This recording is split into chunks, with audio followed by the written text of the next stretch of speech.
ওয়ালা তাজাসসু, আর তোমরা একে অপরের ভুল খুঁজে বেড়ায়ও না। এরকম নোংরা মানুষ আমাদের সমাজে অভাব নেই।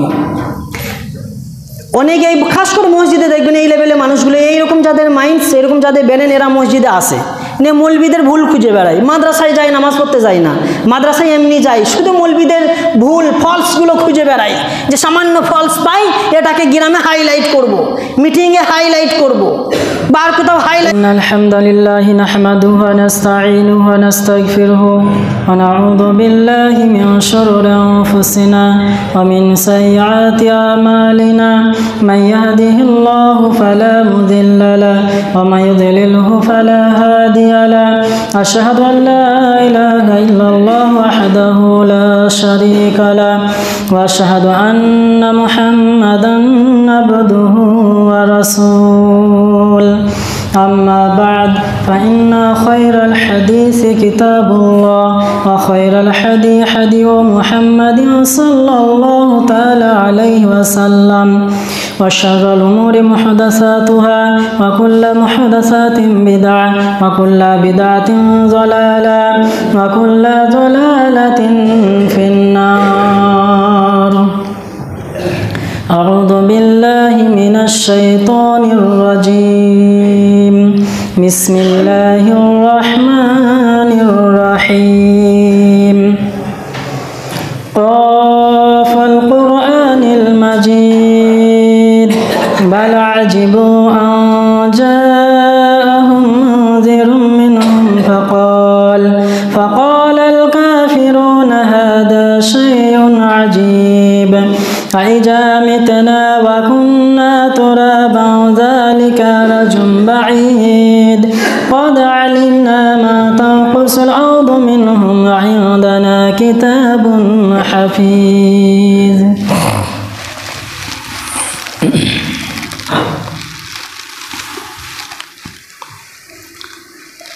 الحمد لله رب العالمين والصلاة والسلام على رسوله محمد وعلى آله وصحبه أجمعين.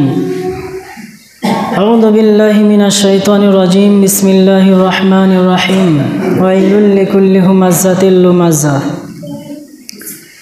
সমস্ত প্রশংসা তারিফ একমাত্র সে আল্লাহ রাব্বুল আলামিনের জন্য, যিনি একক, সর্বমহান, সর্বশক্তিমান, যিনার কোনো অংশ নেই, যিনি সর্বশক্তিমান। তাই আমরা সকলে তার শুকরিয়া আদায় করে বলি আলহামদুলিল্লাহ। তারপরে পরে বিশ্ব নবীর উপরে শত কোটি দরুদ বর্ষিত হোক। আল্লাহুম্মা সাল্লি আলাইহি আল্লাহুম্মা বারিক আলাইহি। সম্মানীয় উপস্থিতি, আলোচ্য বিষয় গীবত। দুনিয়াতে চতুর্মুখী পাপ অনেক রকমের রয়েছে। সমগ্র পাপ মানুষ করে কোনো না কোনো লাভে। যারা শিরিক করে তাদেরও লাভ, মানি ইনকাম হবে, অর্থাৎ মানুষকে শিরিকে লিপ্ত করাতে পারলে অর্থ মোটা অঙ্কের উপার্জন হবে। যারা বিদাত করছে তারাও সেম। এক কথায় যাবতীয় পাপ, মানুষ যে কোনো পাপ করছে, সুদ বলেন, ঘুষ বলেন, বা মানুষ হত্যা, জিনা, ব্যভিচার, যাবতীয় যত রকমের পাপ রয়েছে মানুষ লাভে করছে, সামান্য অর্থের লাভে এই যাবতীয় পাপগুলো করছে। কিন্তু গীবত এমন একটা পাপ যার কোনো রকমের কোনো লাভই নেই, তারপরেও পাপের বোঝা হতেই থাকছে। মানে পাপের জগতে এমন একটা পাপ গীবত, যেটা বিনা লাভে পাপ কামাই, বিনা লাভে পাপ জমা করে মানুষ। এই গীবত ছাড়া যাবতীয় যত পাপ রয়েছে, মানুষ যে পাপই করছে বা যে পাপের সাথে লিপ্ত রয়েছে, কোনো না কোনো দিকে লাভ রয়েছে, হয় অর্থের লাভ, নাহলে আর কোনো লাভ রয়েছে। কিন্তু এই গীবত নামক পাপটা এমন একটা পাপ যার কোনো চুল পরিমাণ কোনো লাভ নেই। তারপরেও এই পাপটাতে অধিকাংশ মানুষ, অধিকাংশ মহিলা, পুরুষদের চাইতে মহিলাদের সংখ্যা অত্যাধিক। এই সামান্য পরিমাণ মহিলাই গীবত নামক পাপ থেকে বেঁচে থাকে। তাছাড়া অধিকাংশ মহিলা এই পাপের সাথে জড়িত, আর পুরুষরা তো রয়েছেই, কিন্তু মহিলাদের তুলনায় পুরুষরা কম। তো এই পাপটা জঘন্য, পাপের দুনিয়া একটা জঘন্য পাপ, যেটা মানুষ প্রতিনিয়ত করে চলছে। এই গীবত ওই জিনিসটাকে বলা হয় আপনি কাউরির পিছনে কিছু চর্চা করলেন, যেটা তার মধ্যে থাকুক বা না থাকুক ওটাকে গীবত বলছে। আর এটা আমরা অধিকাংশ চায়ের দোকানে বা কোনো রাস্তাঘাটের দোকানে এই জিনিসটা দেখি। আর এক জায়গায় দুইয়ের অধিক মহিলা একত্রিত হলে তো একবারে শুরু হয়ে গেল, একবার পুরো গ্রামের হিস্টোরি খুলে দেবে, কার মেয়ে কি করেছে, কার পুরুষ কি করেছে, কার ঘরে কি হয়েছে, একবারে এ টু জেড একবারে হিস্টোরি খুলে দেবে, মানে গোটা দুনিয়ার ইতিহাস ওইখানে পাওয়া যাবে। সেই জন্য আল্লাহ রসুল সাল্লাল্লাহু আলাইহি সাল্লাম কঠোরভাবে বারণ করেছেন যে একজন মহিলা যেখানে থাকবে ওইখানে দ্বিতীয়জন মহিলা যেন জামায়াত করতে না পারে, মানে একত্রিত না হতে পারে। সেই দিকে প্রত্যেক যুবকদের বা প্রত্যেক গার্জেনকে খেয়াল রাখতে হবে। আপনার বাড়িতে অন্য বাড়ির মহিলা এলো, আসা মাত্রই প্রশ্ন করেন কি জন্য এসেছো। সে যে জন্য এসেছে দ্রুত বেগে তার কাজ কমপ্লিট করে যেন বাড়ি ছাড়ে।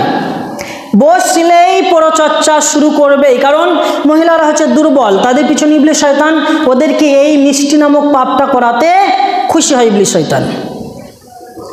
এই গীবত ভয়াবহ একটা পাপ। এই সম্পর্কে আল্লাহ রাব্বুল আলামিন সূরাতুল হুমাযার প্রথম আয়াতেই ঘোষণা দিয়েছেন, ওয়াইলুল লিকুল্লি, ভয়াবহ বা ধ্বংস প্রত্যেক ব্যক্তির জন্য। তারপরে এই দুই শ্রেণীর গুণকে তুলে ধরছেন, হুমাজাতিল লুমাজা, যারা সামনাসামনি মানুষকে ছোট করে আর পিছনে চর্চা করে। এরকম শ্রেণীর মানুষ আমাদের সমাজে অভাব হয় না। কোনো গরিব অসহায় দুর্বল মানুষকে সামনে দেখলেই হেও করে ছোট করার চেষ্টা করে, কোনো এক দুর্বলকে তুলে ধরে ছোট করার চেষ্টা করে। আর পিছনে তো রয়েছেই গীবত চলছে, আনলিমিটেড চলছে। আমরা দেখতে পাচ্ছি সমাজে অধিকাংশ জন ব্যক্তি এই পাপের সাথে জড়িত, কোনো না কোনো বিষয়ে পরচর্চা চলছেই চলছে। আর পরচর্চা ওই সমস্ত ব্যক্তিরা করে আমাদের সমাজে তিন শ্রেণীর মানুষ বেশি পরচর্চা বা গীবত নামক পাপটা করে থাকে। এক, জাহেল মূর্খ মানুষ, যার ভিতরে কোরআন ও হাদিসের বিদ্যা বুদ্ধি নেই। এক নম্বরে নির্ঘাত মূর্খ জাহেল, দেখে দেখে কোরআন পড়তে পারে না, এইরকম মানুষ শ্রেণী এই গীবতের সাথে লিপ্ত। দুই, ওয়াকেজো, যার কোনো কাজ নেই, ব্যাটার ঘাড়ে বসে খেছে, নালে সরকারের টাকায় বসে খেছে, নালে গরিবের সম্পত্তি মেরে খেছে, এই আর কি, যাকে মাথার ঘাম পায়ে ফেলতে হয় না, অন্যের টাকায় ফুর্তি করছে। এই রকম ওয়াকেজো লোকগুলো গীবতের সাথে লিপ্ত থাকে। আর তৃতীয় শ্রেণীর মানুষ গীবতে লিপ্ত থাকে যাদের সময় পার হয় না, দেহ পচব অবস্থা, হাত পা বেকার হয়ে গেছে, তো ঘরে গাঁজাইতে পারে না, এসে ওই গীবতকারীর কাছে বসে গীবত শুনে, মানে এই গীবত করে না, ওদের দল ভারী করে। এইরকম তিন শ্রেণীর মানুষ আমাদের সমাজে অহরহ দেখা যায়। তো এইরকম শ্রেণীর মানুষের থেকে দূরে থাকবেন, নচেত পরকাল হারাতে হবে। আল্লাহ রাব্বুল আলামিন সূরা হুজরাত 49 নম্বর সূরার মধ্যে ঘোষণা দিয়ে বলেন স্পষ্টভাবে, ইয়া আইয়ুহাল্লাযিনা আমানুস্তাজিবু কাসীরাম মিনাজ-জান, হে বিশ্বাসী স্থাপনকারী, তোমরা অধিক গীবত করা হতে বিরত থাকো, অধিক পরচর্চা করা হতে বিরত থাকো। কেন? তারপরে বলছেন ইন্না বাদা দন্নি ইসমুন, কারণ কত পরচর্চা হচ্ছে গীবত। এখানে বুঝতে হবে গীবত আর সতর্কমূলক দুটো জিনিস, ভালো করে বুঝে যান। এক, গীবত এক জিনিস, মানুষকে সতর্ক করা এক জিনিস। যেমন ধরেন আপনার মেয়ের বিবাহ ঠিক করছেন, বা আপনাদের গ্রামে কোনো মেয়ের বিবাহ ঠিক হচ্ছে কোনো এক ব্যক্তির সাথে বা কোনো গ্রামে, আর আপনি জানেন ওই ব্যক্তি মানে যে ঘরে মেয়েটার বিবাহ ঠিক হচ্ছে আপনাদের গ্রামের মেয়ে, ভালো মেয়ে, পরিষ্কারী মেয়ে, তো কোনো একটা বাড়িতে ঠিক হচ্ছে, সেই বাড়ির ফ্যামিলি ভালো নয়, চরিত্রহীন ফ্যামিলি, আদব কায়দা নেই, মুখের ভাষা ঠিক নেই, আর মানে খুনি ফ্যামিলি, মারামারি ইত্যাদিতে লেগে থাকে। আর যে ছেলেটার সাথে বিবাহ হচ্ছে ও চরিত্রহীন, নানান অবৈধ সম্পর্কে লিপ্ত, বা চুরি করে বা ডাকাতি করে বা নানান মদে গাঁজাতে ইত্যাদিতে লিপ্ত। তাহলে এইরকম যদি পরিচয় পাওয়া যায়, নোংরা পরিচয়, তাহলে এই মেয়েটাকে বাঁচানোর জন্য ওই রকম নোংরা ফ্যামিলির ব্যাপারে আপনি যদি ফুল একবারে সঠিক জানেন তথ্য অনুযায়ী, তাহলে এই মেয়েটাকে সতর্ক করবেন বা এর পরিবারকে সতর্ক করবেন, ওখানে বিবাহ দিয়েন না। এটা গীবত না, এটা সতর্ক।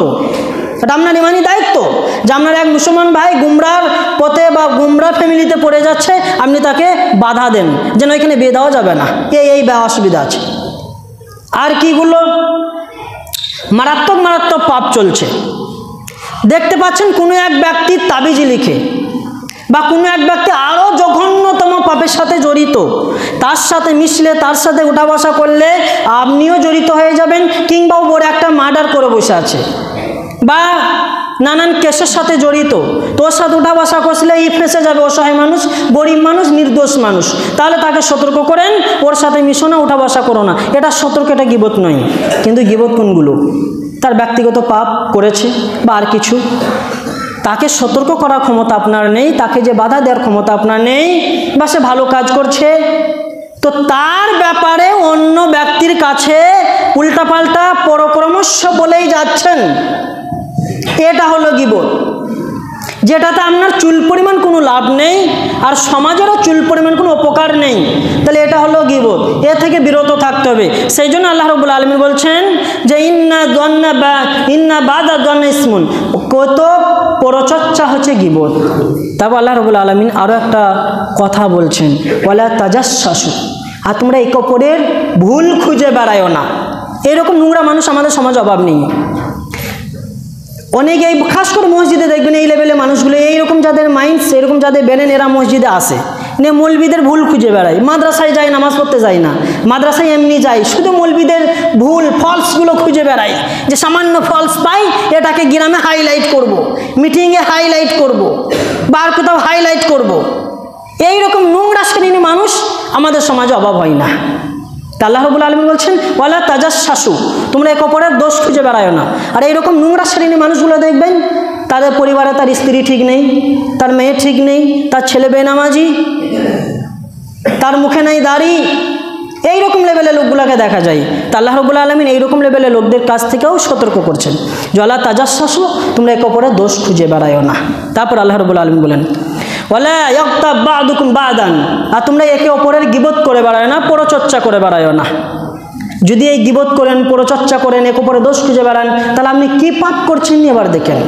আপনি কত ঘৃণিত মানুষ সেটা আবার দেখেন, বা এই শ্রেণীর লোকরা কত ঘৃণিত, সেই সম্পর্কে আল্লাহ রাব্বুল আলামিন বলছেন ওই আয়াতের শেষ অংশ, যে আয়ুহিব্বু আহাদুকুম, তোমরা কি পছন্দ করবে, তোমরা কি পছন্দ করো আয়াকুলা লাহমা আখিহি মাইতান, মৃত্যু ভাইয়ের গোশত খেতে তোমরা কি পছন্দ করো? মানে এই পাপ যারা করছে তাদেরকে আল্লাহ রাব্বুল আলামিন বলছেন এই পাপ যারা করে তারা মরা ভাইয়ের গোশত খেয়েছে। তারপর আল্লাহ রাব্বুল আলামিন জবাব দিয়ে বলছেন ফাকারিহতুমুহু, অবশ্যই তোমরা তো অপছন্দ করবে। মানে মানুষ মারা গিয়েছে, সেই মৃত্যু মানুষের গোশত যদি ছাড়েন তোমাদের প্লেটে দেওয়া হয়, তোমাদেরকে দেওয়া হয়, তোমরা কোনোদিনই খাবে না, তোমরা অপছন্দ করবে। তাইলে যারা মৃত ভাইয়ের গোশত খেতে অপছন্দ করো, তার এই গীবত করা থেকে, পরচর্চা করা হতে, এক অপরের দোষ খোঁজা থেকে বিরত থাকো। কারণ আল্লাহ রাব্বুল আলামিন যেটা আমাদেরকে দায়িত্ব দিয়েছে সূরা তাহরিম 66 নম্বর আয়াত, সূরার 6 নম্বর আয়াতের মধ্যে, সেটা কি ইয়া আইয়ুহাল্লাযিনা আমানু, হে বিশ্বাসী স্থাপনকারী, কু আনফুসাকুম আহলিকুম নারা, তোমরা নিজেরা জাহান্নামের আগুন থেকে বাঁচো আর নিজের পরিবারকে বাঁচাও। অন্য জনাকে কি করছে দেখা তোমার প্রয়োজন নেই, তুমি নিজের পরিবারকে ঠিক করো। তোমার মেয়ে কোথায় যাচ্ছে, স্ত্রী কোথায় যাচ্ছে, তোমার ছেলে নামাজ পড়ে কিনা, তোমার ছেলে কি ইনকাম করছে, কার সাথে মিশছে, কার সাথে উঠা বসা করছে, এই সারা জানের পরে কার কাছে যে গাঁজা টানছে, কার সাথে তাস খেলছে, কার সাথে গান বাজনা মেতে রয়েছে, এইগুলা খোঁজ খবর নাও এবং বাধা প্রয়োগ করো। এরা প্রত্যেক গার্জেনের দায়িত্ব।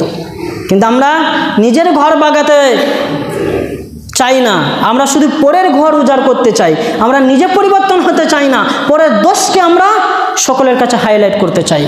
এতে চুল পরিমাণ উপকার নেই, বরং ক্ষতি আছে। তা আমাদের এইরকম জঘন্য পাপ থেকে বেঁচে থাকতে হবে। আল্লাহ রাসূল সাল্লাল্লাহু আলাইহি সাল্লাম বলেন, মিসকাতুল মাসাবি 4882 নম্বর হাদিস, বর্ণনাকারী আবু হুরায়রা রাদিয়াল্লাহু তাআলা আনহু, তিনি বলেন আল্লাহ রাসূল সাল্লাল্লাহু আলাইহি সাল্লাম সাহাবায়ে কেরামদেরকে প্রশ্ন করছেন যে আতাদরুনা মাল গিবাহ, তোমরা কি জানো গীবত কি, পরচর্চা কি? তো তখন সাহাবায়ে কেরাম জবাব দিয়ে বলছেন, কারণ সাহাবায়ে কেরামদের মধ্যে, ইমামদের মধ্যে, মুহাদ্দিসদের মধ্যে পরচর্চা কেউ করতেন না।